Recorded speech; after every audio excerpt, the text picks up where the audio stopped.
자, 우리 옆 사람과 인사합시다. 사랑하고 축복합니다. 자, 하나님의 능력을 붙잡읍시다. 하나님의 능력을 붙잡으세요. 세상 것 아무리 붙잡았자 그건요, 우리가 죽으면 다 뭐예요?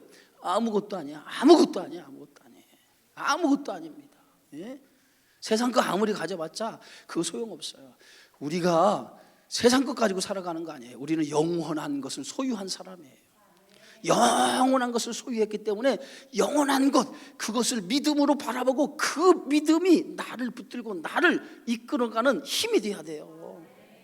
네? 세상 것 때문에 연연하고 세상 것 때문에 미련 두지 마세요. 오직 이제는 뭐예요? 주님만 바라보고 삽시다. 할렐루야. 제가 오늘 식사하면서도 그런 얘기했어. 세상 것 바라보고 오직 주님만 바라보고 살자고 말해요. 예? 주님만 바라보고 살아요. 이제 뭐 대부분 보면, 제가 보면 하나님 앞에 갈 날이 그렇게 많지 않은 사람들이 많이 있어. 우리 솔직한 얘기로 이제 뭐냐면 하나님 앞에 갈 날이 멀지 않은 사람들만 많이 모였어. 예? 물론 많이 오래 이제 많이 산 사람도 있지만은 그런 사람은 더 열심히 살고, 대부분 이제 뭐냐면 고린도전서로 얘기하면 마지막 부분이야. 10장에서 13장까지 여기에 우리 해당되는 사람들이 많아. 네? 죄송합니다만 그럼 어떻게 해야 돼? 우리가 뭐지? 잘 죽어야 할, 잘 죽을 날을 잘 준비해야 될 거 아니에요. 그죠? 예? 죽을 날 잘 죽는 것을 잘 준비하는 거예요. 죽는 것을 잘 준비해야 돼. 그거 죽는 거 잘 준비하는 것은, 예수 믿는 사람은 한 가지밖에 없어요. 믿음으로 잘 죽는 날을 믿음으로 잘 준비하는 수밖에 없어요. 그래서 세상 것 이제 연연하지 말고 오직 주님만 바라보고 사시기 바랍니다. 마귀가 우리를 세상 것으로 자꾸 유혹하는 것은 예수님께 집중하지 못하도록 하기 위해서 자꾸 세상적인 것을 가지고 흔드는 거예요. 그러니까 그런 것 때문에 예수님 앞에 집중하던 그 마음을 빼앗기면 안 돼요. 마귀는 어떻게 하든 우리의 시선을 돌리게 하는 거예요. 우리의 시선을 자꾸 세상으로 돌리게 하는 거예요. 그런 마귀의 유혹에 넘어가서 세상에 우리의 시선을 돌리면 안 돼. 그럼에도 불구하고 누구만 바라봐요? 믿음의 주 되신 예수 그리스도만을 바라봐야 돼요. 그게 믿음의 성도가 살아가는 삶의 방법이에요. 할렐루야. 자, 오늘 성경 말씀은 이제 열왕기하 13장의 말씀입니다. 13장. 자, 13장을 다 펴보세요. 13장의 말씀인데, 13장의 오늘 1절에서 9절의 말씀인데, 이 1절에서 9절의 말씀은 북왕국 이스라엘의 여호아하스라 왕에 대한 이야기예요. 여호아하스라고 하는 왕에 대한 그러한 내용입니다. 이 여호아하스는 예후의 아들이에요. 예후의 아들. 이제 오므리, 북왕국 역사에서 오므리 왕조가 끝이 나고, 그리고 어떤 왕조가 등장하냐면 예후라고 하는 왕조가 등장하는데, 이 예후 왕조를 하나님이 세운 것은 오므리 왕조를 심판하기 위해서 예후 왕조를 세운 거예요. 그래서 예후가 오므리 왕조를 완전히 끝을 내고 그가 새롭게 왕이 되어서 그의 그 예후 왕조가 시작이 되면서 그가 몇 대를 가냐? 그의 아들들이 4대에 걸쳐서, 그의 후손들이 북왕국 이스라엘의 왕으로 나라를 다스리게 되어져요. 몇 대? 4대까지 가요. 예후의 왕조는 4대까지 가서 북왕국 이스라엘 역사에 한 획을 긋게 되어지는데, 이 4대까지 가게 되어지는 것은 이미 하나님께서 북왕국 이스라엘 예후가 왕이 되어서 너의 아들들이 4대까지 북왕국 이스라엘의 왕이 될 거라고 이미 하나님께서 예언하셨어요. 그래서 예후 왕조는 4대까지 북왕국 이스라엘의 나라를 다스리는데, 이제 예후가 죽어요. 예후가 죽고 그의 아들 누구죠? 오늘 성경 말씀에 보니까 누구예요? 여호아하스가 왕이 되어서 북왕국이라고 하는 이 나라를 몇 년을 통치하냐면 17년을 통치를 해요. 17년 동안 나라를 다스리게 되어지는데, 이 17년 동안 다스리면서 한마디로 말하면 여호아스의 여호아스가 북왕국 이스라엘을 통치했던 그 통치의 업적을 성경은 한마디로 기록하고 있는데, 그는 하나님 보시기에 어떤 왕이었다라고 평가했어요? 악을 행하는 왕이었다라고. 한마디로 말하면 하나님 보시기에 악한 왕이었다. 악한 왕이었다. 그러면 성경에서 말하는 악한 왕이라고 하는 그 근본의 뜻은 어디냐면 우상숭배예요. 우상숭배. 예? 성경에서 악한 왕이라고 하는 모든 의미는 뭐예요? 어디에 있다? 우상을 숭배하는 데 있다는 거. 우상숭배. 우상숭배가 뭡니까? 하나님보다 다른 것을 더 사랑하는 게 우상이야. 예?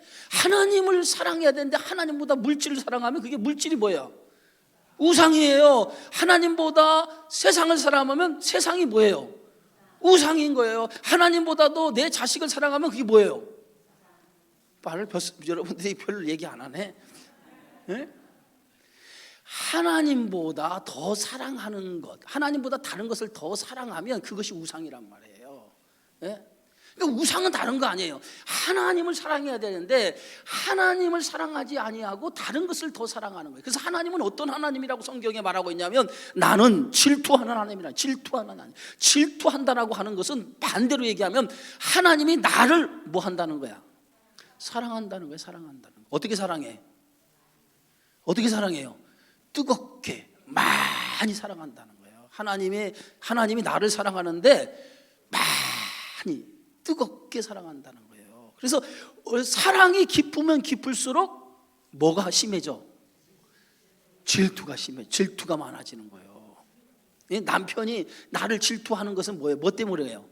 나를 그만큼 뜨겁게 많이 사랑하고 있다는 거예요. 그런데 아내에 대해서 질투가 없으면 사랑한다는 거예요? 안 한다는 거예요? 예? 애정이 없다. 애정이 없다. 이제 사랑이 식었다는 거예요. 갱년기가 왔다는 거예요. 갱년기. 우리 집사람은 자꾸 나한테 물어봐. 내가 예뻐 보이냐고. 자꾸 우리 집사람은 나만 보면 자기가 예뻐 보이냐고 물어봐요. 예뻐 보이냐고 자꾸. 내가 뭐라고 얘기를 해? 내가 뭐라고 얘기하겠어요? 당신이 세상에 최고로 예쁘다고 얘기를 했지. 그러죠? 예. 여러분, 하나님께서 우리를 사랑하는 거예요. 사랑. 근데 얼마나 많이 사랑하면 하나님께서 우리를 사랑하는 그 사랑이 질투로 변했다는 거예요. 어떻게 왜 질투하느냐? 하나님을 사랑해야 될 사람들이 다른 걸 자꾸 사랑하니까 하나님이 질투하기 시작했다는 거예요. 그러니까 하나님께서 더 이상 질투에 견디지 못해서 하나님께서 어떤 거냐? 악을 행하는 그들에게 뭐예요? 하나님 심판, 하나님이 징계할 수밖에 없는 거죠. 그래서 오늘 이 여호아하스는 17년을 나라를 다스리는데 하나님 모시게 악을 행했는데 우상을 숭배한 거예요. 그렇게 우상. 근데 이 여호아스가 하나님 모시게 우상을 숭배한 그 길은 어떤 길이었냐면 여로보암의 죄의 길을 똑같이 뭐예요? 답습했다.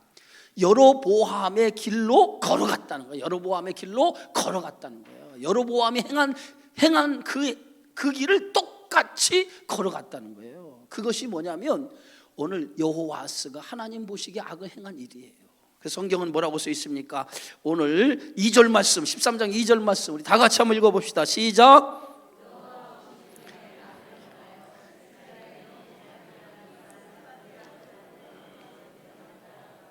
거기서 떠나지 아니하였다. 죄를 따라가고 거기서 떠나지 아니했더라. 떠나지 아니했다. 그러니까 우상 숭배에서 떠나지 않았다는 거예요. 떠나지 않았다는 거예요. 우상 숭배에서. 그럼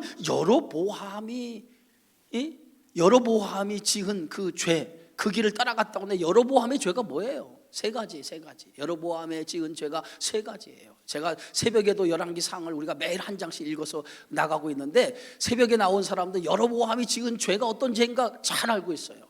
여로보암의 죄 세 가지, 그게 뭐냐면 열왕기상 12장 그럼 찾아봅시다. 열왕기상 12장 성경의 말씀 열왕기상 12장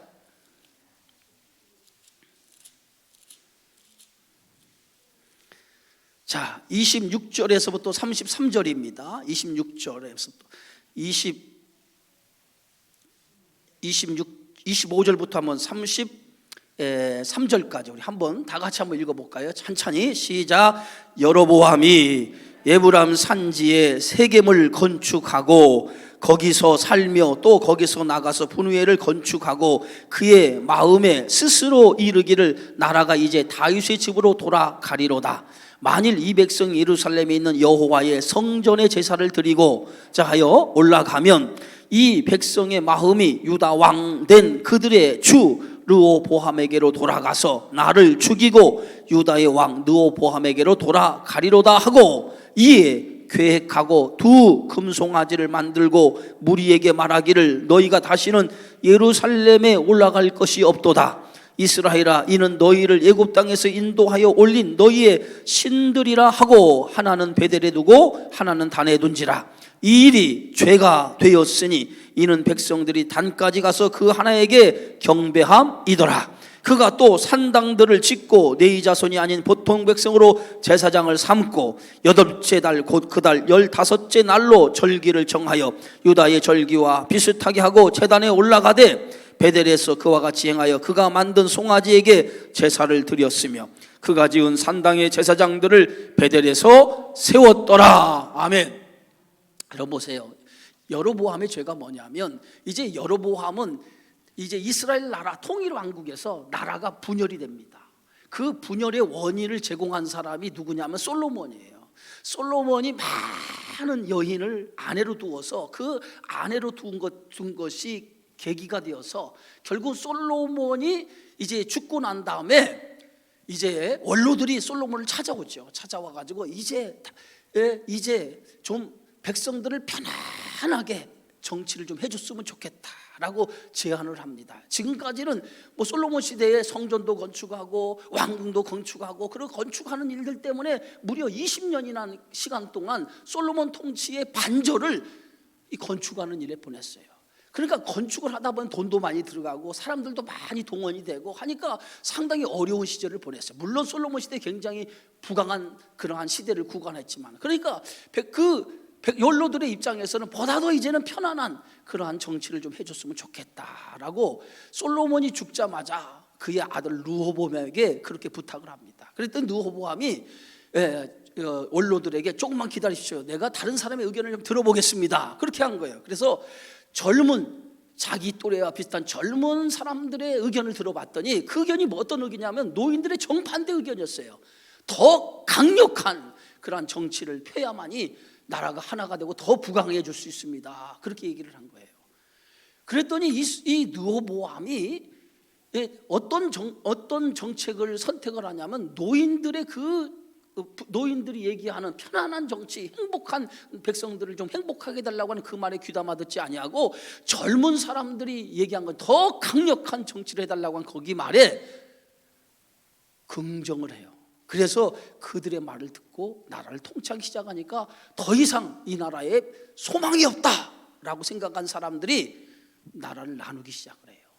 그래서 유다 지파와 나머지 10지파, 유다와 베냐민이 한 지파가 돼서 유다라고 하는 나라, 르호보암, 솔로몬의 정통성, 다윗의 정통성을 이어서 나라가 그냥 그대로 유지되고, 그 반대 세력, 르호보암의 정치에 반대하는 사람들이 하나의 나라를 세우기 시작을 해요. 그게 북왕국 이스라엘인데 10지파 중심으로 나라가 세워져요.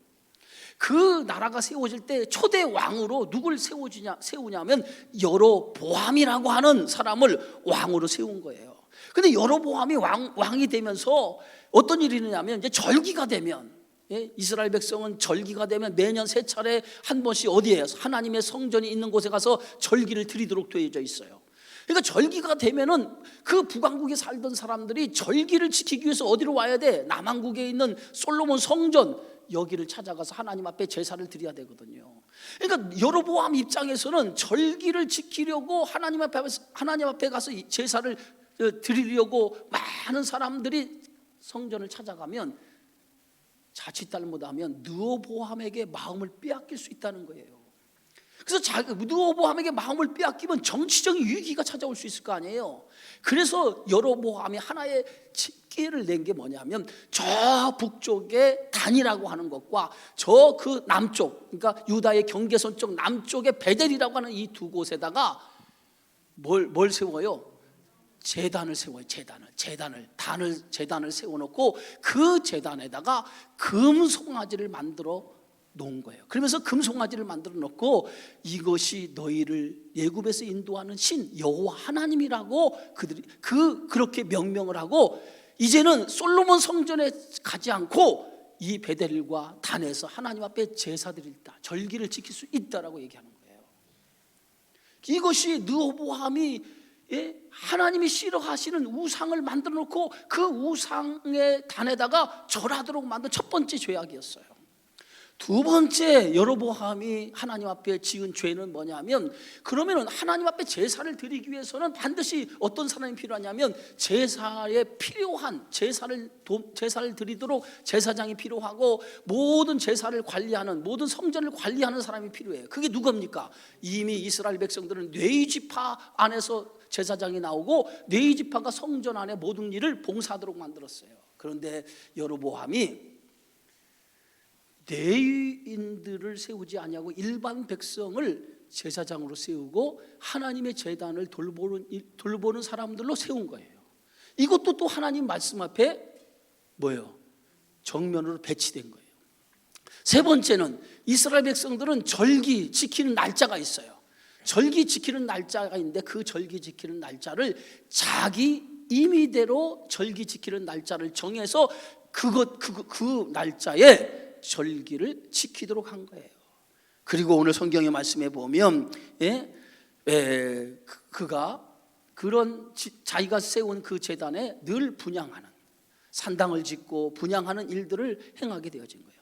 이것이 여로보암이 하나님 앞에 지은 죄였어요.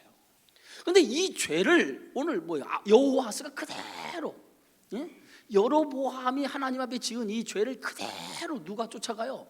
여호와스가 그대로 그 길을 따라갔다는 거예요. 그 길을 그대로 따라갔다는 거예요. 그러니까 하나님 보시기에 여로보암이 지은 이 우상의 숭배, 하나님 말씀에 불순종한 이것이 큰 죄인데, 이 죄를 그대로 여호와스가 답습하는 그것을 보고 하나님께서 어떤 마음을 갖겠어요? 하나님께서 그 여호와스 왕을 좋아할 리가 없죠. 그래서 오늘 성경 말씀은 이렇게 얘기합니다. 자, 3절 시작. 3절 읽습니다. 13장 3절 시작. 여호와께서 이스라엘에게 노하사 늘 아람 왕 하사엘의 손과 그의 아들 베나닷의 손에 넘기셨더니, 그랬어요. 하나님이 여로보암의 길을 걸어가는 여호와스에게 노하셨다는 거예요. 노하셨다는 거예요. 그가 우상 숭배를 끊지 못하고 우상 숭배의 길을 걸어가니까 하나님이 노하셨다는 거예요. 그래서 하나님이 노하셔서 어떤 방법을 동원했냐면, 오늘 성경의 말씀에 보니까 아람 왕 하사엘의 손과 그의 아들 베나닷의 손에 넘기셨더니, 하사엘과 그 다음 왕이었던 베나닷의 손에 누굴 넘겼다는 거예요? 여호아하스가 통치하던 그 시절에 이 아람의 군대가 계속 와서 누굴 괴롭혔다는 거예요? 이스라엘을 괴롭혔다는 거예요. 계속 와서 이스라엘을 괴롭혔다는 거예요. 그러니까 하사엘과 베나닷, 하사엘과 그의 아들이 베나닷인데, 그들이 통치하는 기간 내내 지금 북왕국 여호아스가 통치하는 그 기간 동안에 아람이 계속 내려와서 이스라엘을 괴롭힌 거예요. 이 괴롭혔다라고 하는 것은 어떤 의미냐면 학대하기 시작했다는, 그들 군사력의 힘을 가지고 그들을 학대하기 시작했다는 거예요. 자, 하나님께서 아람을 무슨 도구로 사용하신 거예요? 무슨 도구로 사용하신 거예요? 여호아스가 하나님 보시기에 악을 행하니까 하나님께서 아람의 하사엘과 베나닷을 통해서 누굴 징계하는 거예요? 여호아스, 북왕국 이스라엘을 하나님이 징계하기 시작하는 거예요. 자, 그러면은 하나님이 여호아스를 아람의 손에 의해서 징계하신 그 이유가 어디 있을까요? 왜 하나님이 징계하실까요? 징계의 목적이 어디 있어요? 하나님이 북왕국 이스라엘을 징계하는 그 이유가 어디 있겠어요? 북왕국 이스라엘을 멸망시키기 위해서? 아니죠. 그 목적이 아니에요. 하나님께서 여호아스 북왕국 이스라엘을 멸망시키기 위해서 아람의 하사엘과 베나닷을 동원해서 그들을 학대한 게 아니에요. 하나님의 진정한 목적은 어디에 있어요? 이스라엘을 사랑하기 때문에 징계한 거예요. 뭐요? 사랑하기 때문에 징계한 거라고. 사랑하기 때문에. 사랑하지 않으면 징계할 필요가 없어요. 사랑하기 때문에 마음도 아프고, 사랑하기 때문에 속도 상하고, 사랑하기 때문에 그런 거예요. 그러니까 하나님께서 이스라엘 백성을 사랑하기 때문에 그들을 향한 징계를 내는 거예요. 사랑이 깊으면 증오도 깊은 거예요. 미움도 깊은 거예요. 그런 것처럼 하나님이 사랑하니까 그들을 향해 징계하는데, 그래서 아람의 베나닥과 하사엘을 통해서 이스라엘 백성을 징계하는 거예요. 그래서 오늘 성경 말씀 히브리서 우리가 4장을 한번 찾아봅시다. 히브리서 12장, 4장에 12장, 신약 성경 히브리서 12장. 저 뒤쪽에 있습니다. 히브리서는 히브리서 12장.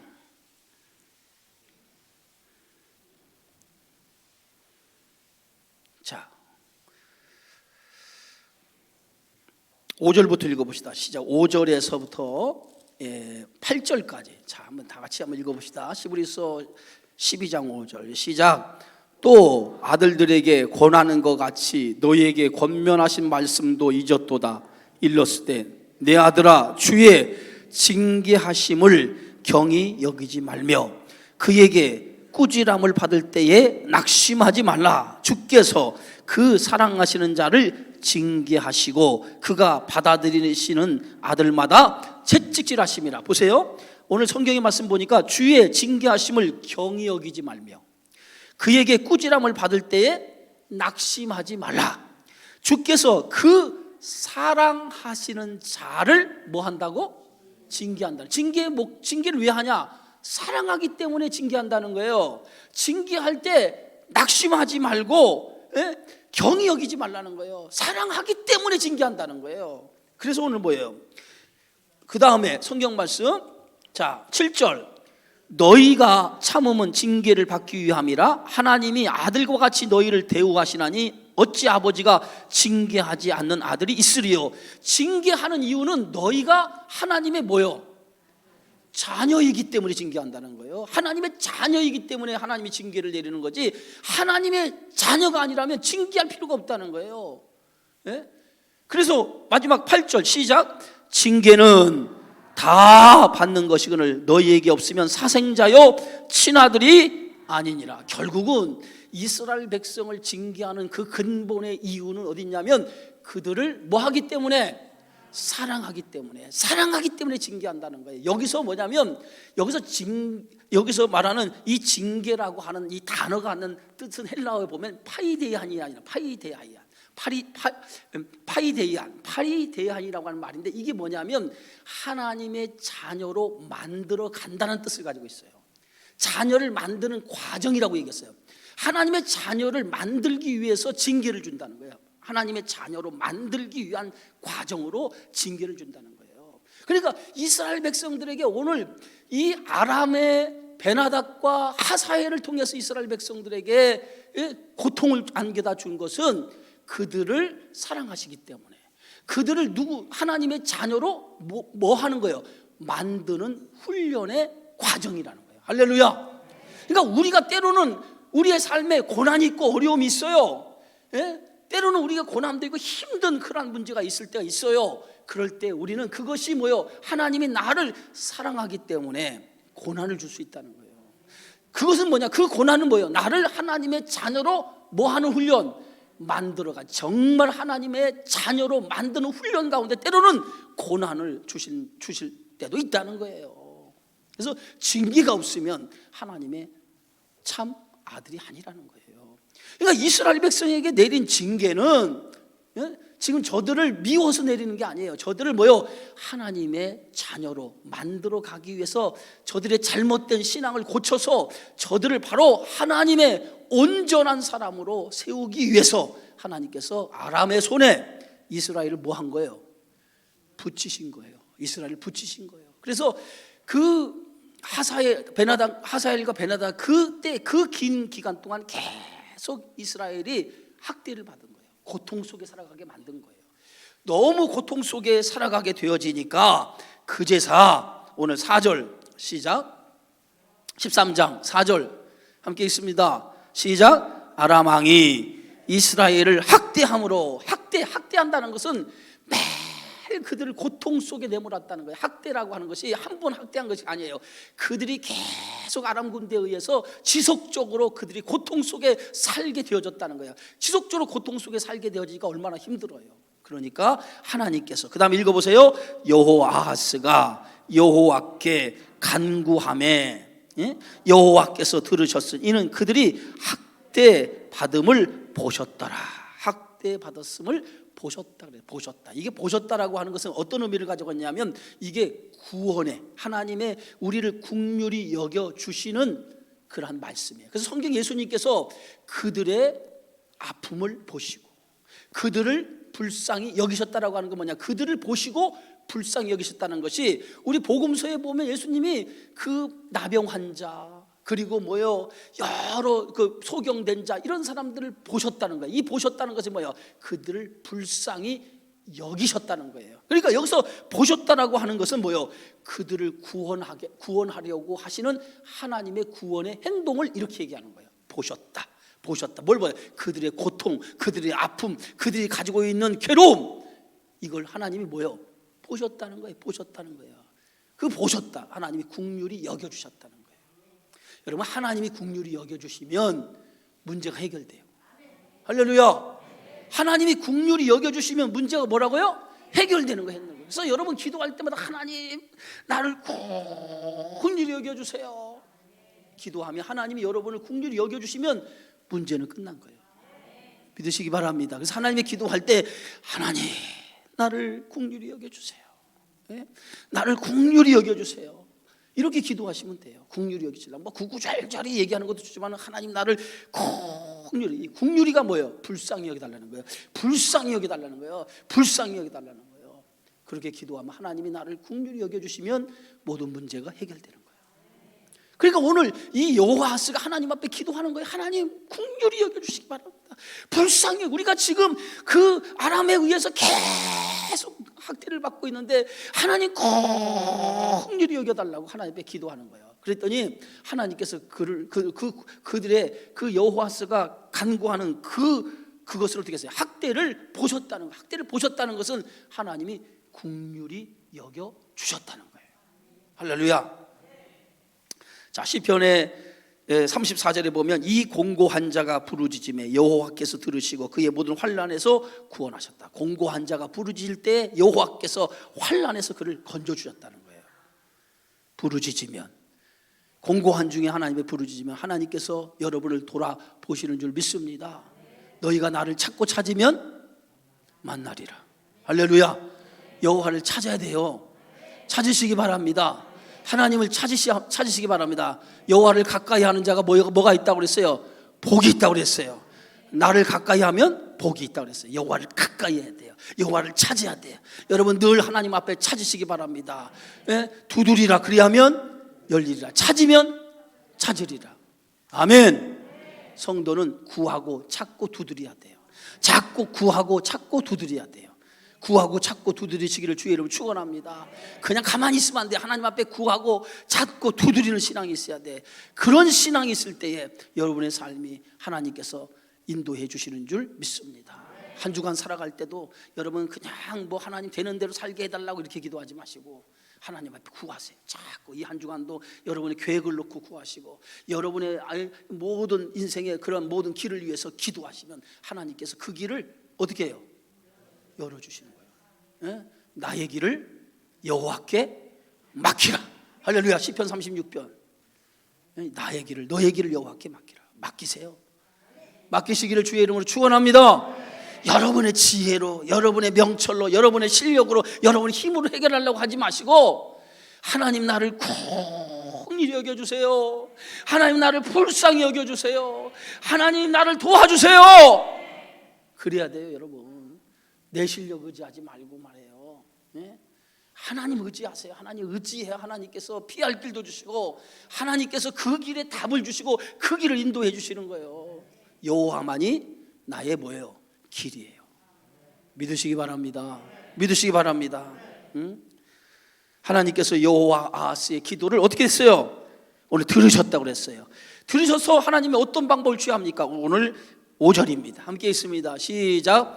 여호와께서 이에 구원자를 이스라엘에게 주심에 이스라엘 자손이 아람 사람의 손에 벗어나 전과 같이 자기 장막에 거하였으나 그들이 이스라엘에게 범죄한 여로보암의 집에 죄에서 떠나지 아니하고 그 안에서 따라 행하며 또 사마리아에서 아세라 목상을 그냥 두었더라. 하나님께서 누굴 세운 거예요?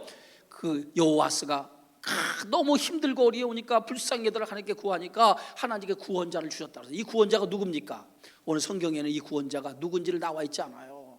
그런데 성경학자들은 두 가지로 이 구원자를 얘기하고 있습니다. 첫 번째는 여로보암 2세가 아닌가. 어떤 사람은 그 뒤에 나오는 요아스라고 하는 견해가 있어요. 그런데 성경학자의 대부분의 이 구원자를 누구를 보자고 하냐면 엘리사를 보고 있어요.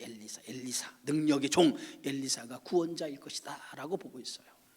하나님은 구원자를 보내어서 그 구원자를 통해서 그들이 아람의 학대 속에서 벗어나게 한 거예요. 자, 이렇게 해서 그들이 아람의 학대 속에 벗어났어요. 그런데 그들이 그러한 위기가 벗어나니까 또다시 어떤 길을 걸어갔다고 그랬어요? 오늘 성경의 말씀에 보면 전과 같이 자기 장막에 거하였으나 그들이 이스라엘에게 범죄한 여로보암의 집에 죄에서 떠나지 아니하고 그 안에 따라 행하며 또 사마리아의 아세라 목상을 그냥 두었더라. 전과 같이 은혜를 받으면 뭐 할 거예요, 여러분? 은혜를 받으면 뭐 할 거예요? 매일 은혜 받고 나가서 죄 짓고 은혜 받고 나가서 죄 짓고 은혜 받고 나가서 죄 짓고. 예? 여러분 그러면 안 되죠. 뭔가 은혜 받은 삶이 내 안에서 나타나야죠. 똑같은 전과 같은 모습으로 살아가면 이건 아닌 거예요. 조금이라도 우리가 하나님의 은혜 받은 만큼 조금이라도 달라져야 돼. 한번 따라합시다. 조금이라도 변한 모습이 있어야 된다. 조금이라도 좀 변한 모습이 있어야 하나님 보시기에도 그것 때문에 하나님께서 기뻐하죠. 조금이라도 예수 믿어서 조금이라도 내가 변한 모습이 있어야 하나님이 기뻐하실 거 아니에요. 그런데 오늘 구원을 받으니까 전과 똑같았다는 거야. 네? 그들이 온전한 회개가 이루어지지 못하고 마지못하에 회개를 한 거예요. 예? 그래서 오늘 뭐라고 합니까? 아람 왕이 오늘 7절 시작. 아람 왕이 여호아스의 백성을 멸절하여 타작마당에 티끌같이 되게 하고 마병 50명과 병거 10대와 보병 10,000명 외에는 여호아스에게 남겨두지 아니하였더라. 여호아스의 남은 사적과 행한 모든 일과 그의 업적은 이스라엘의 왕 역대지략에 기록되지 아니하였느냐. 오늘 뭐예요? 그 이스라엘의 군사력은 아주 급속히 줄어드는 거예요. 왜 급속히 줄어들었습니까? 예? 이제 그들은 아람의 통치에서 벗어났는데 군사력은 아주 급속히 줄어드는 거예요. 이것은 무엇을 의미하냐면 언제든지 아람의 학대가 계속될 수 있다는 거예요. 언제든지 하나님이 간섭하지 않으면 아람의 학대가 계속될 수 있다라고 하는 거예요. 그럼 뭐예요? 하나님이 그를 돌봐 주셔야만 된다는 거죠. 하나님이 돌봐 주셔야만이 그들이 살아갈 수 있다는 거예요. 여러분 오늘 이스라엘 백성만이 아니에요. 우리 역시도 마찬가지예요. 여러분 삶의 위기가 벗어났다고 해서 그 위기가 벗어난 거 아니에요. 인생을 살아가면 수없이 많은 위기가 찾아오고 또 찾아와요. 예? 그러나 그 위기에서 우리가 벗어날 수 있는 유일한 길은 여호와 하나님만을 온전하게 섬기면 어떤 환난도 어떤 위기도 다 넘어가는 줄 믿습니다. 왜 그래요? 하나님이 우리의 뭐가? 피난처요, 요새시요, 반석이시요, 하나님이 나를 지키시는 산성이기 때문에요. 여호와가 나의 뭐예요?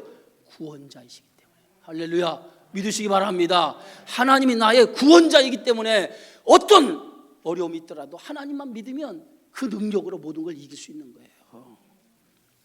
결론입니다. 왜 이스라엘 백성들이 이렇게 아람 군대에 의해서 이렇게 학대를 받았습니까? 뭐 때문에? 원인이 뭐예요? 우상을 섬기기 때문이에요. 우상이 뭐예요? 보이는 것이 눈에 보이는 거, 달콤하고 보암직하고 탐스러운 우상이에요. 그게 우상인 거예요. 그것 눈에 보이는 것들을 보고 사는 거예요. 눈에 보이는 것. 근데 뭐야? 믿음의 삶은 눈에 보이는 것을 붙잡고 사는 거예요. 보이지 않는 것을 붙잡고 사는 거예요. 다시 한번 얘기합시다. 믿음의 삶은 보이는 것을 붙잡고 살아요? 보이지 않는 것을 붙잡고 살아요? 믿음의 삶은 지금은 희미하게 보일 수밖에 없으나 장차 우리에게 완전하게 보이지 않는 그것을 믿음으로 붙잡고 살아가는 것이 믿음의 삶이에요. 지금 눈에 앞에 보이는 것이 달콤할 수 있어요. 그러나 그것은 마귀가 주는 유혹이란 말이에요. 그 마귀가 주는 유혹에 의해서 그것을 바라보고 살지 말고 보이지 않는 영원한 거, 그게 뭐예요? 하나님의 말씀, 하나님의 뜻, 하나님의 영광을 위해서 살아가는 거예요. 그렇게 살아갈 때에 우리는 하나님 안에서 주시는 참된 복을 누리고 살아가는 성도가 되어지는 줄 믿습니다. 한 주간도 세상에 보여지는 거 그거 바라보지 마시고 보여지지 않지만 영원한 하나님의 능력을 붙잡고 하나님 영원한 소망 안에서 두고 그 안에서 살아가시기를 바랍니다. 성령께서 여러분을 붙잡아 주셔서 이 한 주도 승리하게 인도해 주실 줄 믿습니다. 할렐루야. 기도합시다.